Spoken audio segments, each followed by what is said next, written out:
नाज़रीन कराम, आज हम आपको ज़ियारत के लिए लेकर जा रहे हैं मस्जिद आयशा की जानिब, जिसको मस्जिद आयशा, मस्जिद तनईम और मस्जिद उमरा भी कहा जाता है। नाज़रीन कराम, ये मस्जिद हरम बैतुल्लाह से तकरीबन 6.5 से 7 किलोमीटर के फ़ासले पर है, और जो इलाक़ा जिस जगह पे ये मस्जिद तामीर की गई है उसको तनईम कहा जाता है। नाज़रीन कराम, इस मस्जिद को बहुत ही खूबसूरती के साथ तामीर किया गया है, जैसा कि और तमाम मसाजिद मक्का मुकरमा में बड़ी खूबसूरती और बड़ी एहतमाम के साथ बनाई गई हैं। आप हमारे इस वक्त दाईं जानिब देख सकते हैं कि हम मस्जिद आयशा पहुंच चुके हैं और इसकी ये खूबसूरत इमारत को आप मुलाहिज़ा फरमा सकते हैं। अस्सलामु अलैकुम वरहमतुल्लाहि वबरकातुहू। नाज़रीन किराम, आज हम आपको जिस जगह ज़ियारत के लिए लाए हैं ये मस्जिद आयशा है, जिसको मस्जिद तनईम भी कहा जाता है। और यहाँ पर आके ज़ायरीन और मुअतमिरीन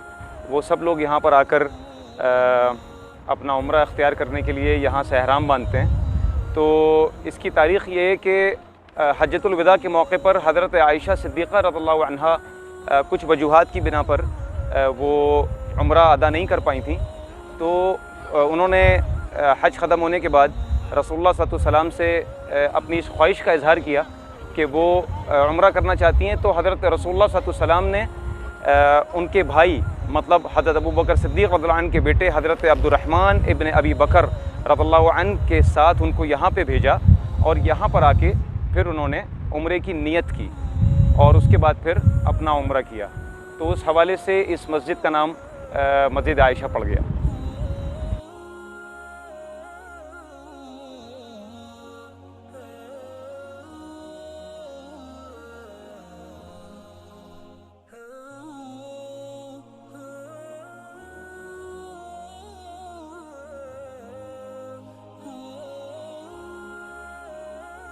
नाज़रीन किराम, यहाँ पे आप देख सकते हैं कि ये एक बड़ा ख़ूबसूरत सा यहाँ इन्होंने पार्क बनाया है मस्जिद तनईम में या मस्जिद आयशा के बाहर, और साथ में ये हुदूद हरम से ये मस्जिद बाहर की जानिब है। तो उसकी वजह ये है कि मक्का मुकरमा में जो भी लोग एक बार आ जाते हैं हज या उम्रे की गर्ज से, तो उसके बाद फिर मक्का मुकरमा के रिहायशी या हुज्जाज किराम भी एक उम्रा करने के बाद फिर वो यहाँ उनको हुदूद हरम से बाहर आना होता है। तो ये मस्जिद हुदूद हरम से बाहर है, और फिर यहाँ पर आके वो इधर नियत करते हैं उम्रे की, और फिर से वापस मक्का मुकरमा जाके मतलब हरम शरीफ जाके फिर अपने बाकी मनासिक जो हैं वो उम्रे के वो अदा करते हैं। अगर कोई मक्का मुकरमा में रहता है तो वो मक्का मुकरमा की हुदूद से कहीं से भी अगर वो बाहर निकलेगा तो वो उम्रा अख्तियार कर सकता है। लेकिन ये जो जगह है ये क्योंकि हुदूद हरम की ये सबसे करीब जगह है, और क़रीब होने की वजह से लोग अमूमन यहाँ पर आके ही अपना एहराम बांधते हैं और अपने उम्रे की नियत करते हैं। बाकी दूसरी जगह जौराना की भी है और शराय की भी जगह हैं, वहाँ पे भी हुदूद हरम को इसी एहतमाम से बनाया गया है और उसकी जो निशानदही की गई है, तो वहाँ पे भी जाके लोग कर सकते हैं, एहराम बांध सकते हैं। लेकिन उसकी कोई शर्त नहीं है, हुदूद हरम से कहीं से भी बाहर निकल के उम्रा अख्तियार किया जा सकता है। नाज़रीन किराम, वो मुकाम जहाँ से हुज्जाज किराम अपने उम्रे की नियत करते हैं उस जगह को मीक़ात कहा जाता है। लिहाजा मक्का मुकरमा से बाहर रहने वाले या सऊदी अरब से बाहर से जो हुज्जाज आते हैं उनके लिए मीक़ात के तकरीबन कोई 5 के करीब उनके मेन पॉइंट्स हैं, जिनमें सबसे पहला मीक़ात ज़ात अर्क़ है, दूसरा मीक़ात यलमलम, फिर मीक़ात ज़ुल्हुलैफ़ा, मीक़ात जुहफ़ा और मीक़ात क़र्न अल मनाज़िल है जो कि ताइफ़ की तरफ है। एक नया सुतून है जो निशानदही की है सऊदी गवर्नमेंट ने, और साथ ही साथ में वहाँ आप देख सकते हैं कि ये पुराने सुतून हैं हुदूद हरम के। तो ये इन्होंने बड़ी ख़ूबसूरती के साथ हुज्जाज किराम की और मुअतमिरीन की आसानी के लिए इस तरह निशानदही की है। अच्छा, हुदूद हरम के बारे में मैं आपको एक मालूमात आपको बताता चलूँ कि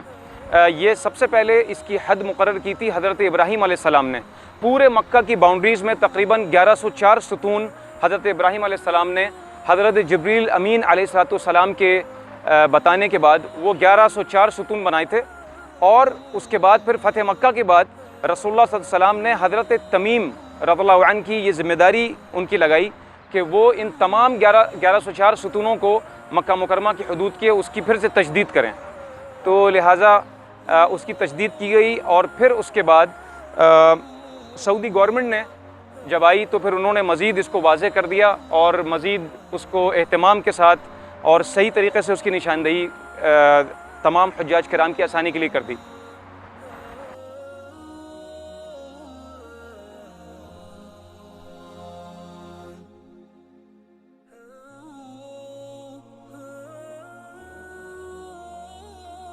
ناظرین کرام، اب ہم آپ کو مسجد کے اندرون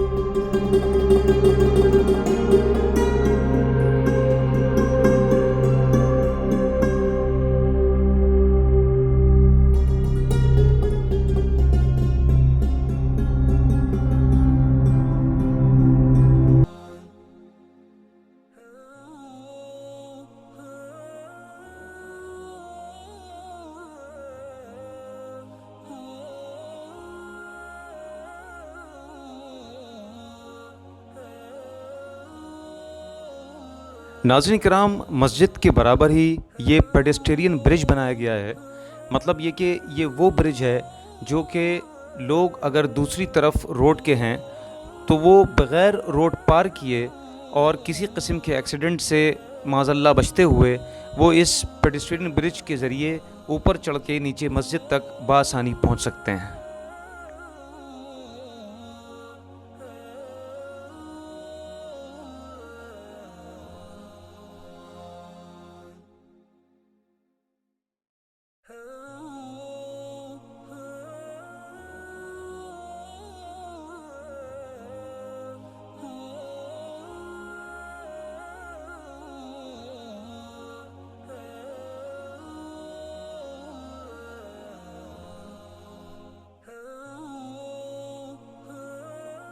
ناظرین کرام، جہاں ہم نے آپ کو مسجد عائشہ کی تاریخ اور اس کی زیارت کروائی ہے، وہیں آپ کو بتاتے چلیں کہ یہاں مسجد عائشہ کی تعمیر سے پہلے رسول صلی اللہ علیہ وسلم کے ایک بہت ہی قریبی صحابی حضرت خبیب بن عدی رضی اللہ عنہ کو سولی دی گئی تھی، اور یہاں پہ صلیب پر ان کو شہید کیا گیا تھا۔ اس کے حوالے سے ہم نے اپنا ایک ولاگ بھی بنایا ہے، اگر آپ لوگوں نے ملاحظہ نہیں فرمایا تو اس کو اوپر دیے گئے لنک پر کلک کر کے آپ بآسانی دیکھ سکتے ہیں۔ ناظرین کرام، ہمارے اس طرح مزید ویڈیوز کو دیکھنے کے لیے ہمارے چینل کو سبسکرائب کیجئے، بیل آئیکن کو پریس کیجئے، اور اپنے متعلقین میں ہماری اس ویڈیوز کو شیئر کیجئے، اور دیکھتے رہیے ہمارا یہ چینل تاریخ حقیقت اسامہ عثمانی کے ساتھ۔